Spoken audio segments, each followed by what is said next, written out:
The room 304 refrigerator.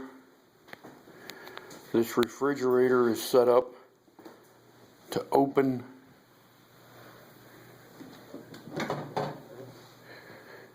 away from the wall into the kitchen area.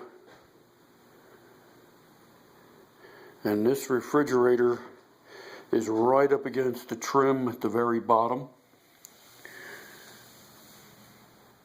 So if we reverse the hinges on this one, there wouldn't be enough room for hinge swing between the trim work and the wall, because as you can see, you need a significant, I think we measured 2.5 inches on the other ones for the hinge swing, which we do not have.